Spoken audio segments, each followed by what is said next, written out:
আমরা যারা দোকানে পাসপোর্ট সাইজ ও অন্যান্য ছবি তোলার কাজ করি সেক্ষেত্রে আমাদেরকে নারীদের চেহারা দেখে কাজ করতে হয়। ইসলামে এটার গ্রহণযোগ্যতার ব্যাপারে জানতে চাই। ভাইরে, এই প্রশ্ন উত্তর দিলে তো অনেকে বলবে ইসলাম এত কনজারভেটিভ, ইসলাম এত শক্ত, এত গোড়া। তার কাছে ইসলামটা গোড়া মনে হবে যে ব্যক্তি আত্মসমর্পণ করে নেই। যে ব্যক্তি ইসলাম মানে কি? আত্মসমর্পণ করা। মুসলমান মানে আত্মসমর্পণকারী, মানে সারেন্ডার করে দিছে। কার কাছে? আল্লাহর কাছে। তো সারেন্ডার যে করে তার কোনো নিজস্ব সে থাকে? বুঝেন নাই? যে ব্যক্তি প্রশাসনের কাছে সারেন্ডার করে, আছে না বিভিন্ন প্রশাসন বিভিন্ন অপরাধীদেরকে সারেন্ডারের জন্য সুযোগ দেয় না? তখন তারা কিভাবে সারেন্ডার করে? তাদের যা অস্ত্র শস্ত্র যা কিছু আছে সব কিছু হাজির করে বলে আমার কাছে যা আছে দিয়ে দিলাম আর হাত তুলে দিলাম, এখন আপনি যা বলেন তা। এর নাম না সারেন্ডার? তো ইসলাম গারদান নেহাদান বাতাআত মানে হলো সারেন্ডার করা। মুসলমান মানে সারেন্ডারকারী, আত্মসমর্পণকারী। আপনি আল্লাহর কাছে আত্মসমর্পণ করার পর এখন আল্লাহ যা বলবেন সেটা করবেন, এটাই হলো আত্মসমর্পণের দাবি। ঠিক না ঠিক? এখন এরপরে সারেন্ডার করার পর এটা কেন করব, ইসলাম এটা কেন বলছে, আল্লাহ এটা কেন বলছে? আপনি তো আত্মসমর্পণ করেন, আপনি বাটপার। আত্মসমর্পণের নামে আপনি বাটপারি করছেন, আপনি প্রকৃত আত্মসমর্পণকারী হইতে পারেন নাই। বুঝেন নাই? এই জন্য এই কথা এই জন্য বলে নিলাম যে পরনারীর চেহারা দেখা, পরনারীর সৌন্দর্য দেখা, অবলোকন করা, এটা পরপুরুষের জন্য হালাল না হারাম?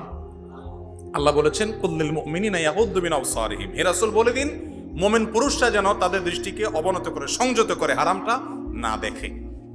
এখন কোনো দোকানে ফটোর কাজ করতে হয়, তো সেখানে মেয়েদের ফটো, পাসপোর্ট সাইজ ছবি, আইডেন্টি কার্ডের জন্য ছবি, এগুলো নিয়ে কাজ করতে হয়। বুঝি এটা বাস্তবতা, দরকার আছে, এগুলো ছাড়া তো চলবে না। তো এই কাজগুলোর জন্য কোনো মহিলা রাখবেন যাকে কাজটা শিখিয়ে দিবেন। একটু কঠিন হবে, প্রয়োজনে আপনার বাসা বাড়িতে কোনো মহিলাকে শেখাবেন, মহিলা কাস্টমারের কাজটা তাকে দিয়ে করাবেন, তাকে বুঝাই দিবেন, দেখাই দিবেন। আপনি বলবেন এত ঝামেলা? হ্যাঁ, আপনি তো জান্নাতুল ফেরদাউস আশা করেন। দুনিয়াতে একটা বাড়ি পাওয়ার জন্য কত কষ্ট করেন, কত কিছুকে সহ্য করেন। জান্নাত দুনিয়ার সমান দর, দুনিয়ার মালিক হবেন, এতটুকু স্যাক্রিফাইস করবেন না, তাহলে কিভাবে জান্নাত পাবেন? এই জন্য এতটুকু স্যাক্রিফাইস করতে হবে। যদি সেরকম কোনো উপায় না থাকে বা আপনি সেটা চেষ্টা করছেন অনগোয়িং, তাহলে হয় অ্যাভয়েড করবেন। যার ভিতরে আল্লাহর ভয় নাই, ফাসেক বা অমুসলিম, সে করুক, আপনি করবেন না এই কাজ।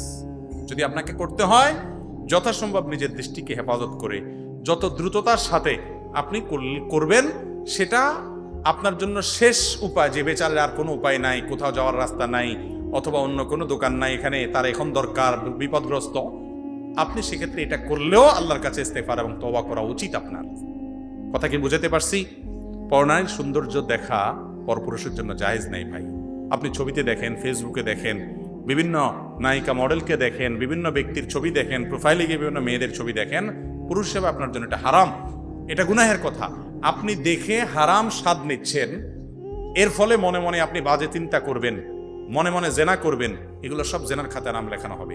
এই জন্য আল্লাহর কাছে ইস্তেগফার করতে হবে এবং চক্ষুকে হেফাজত করতে হবে। আল্লাহ তাআলা আমাদেরকে তৌফিক দান করুন।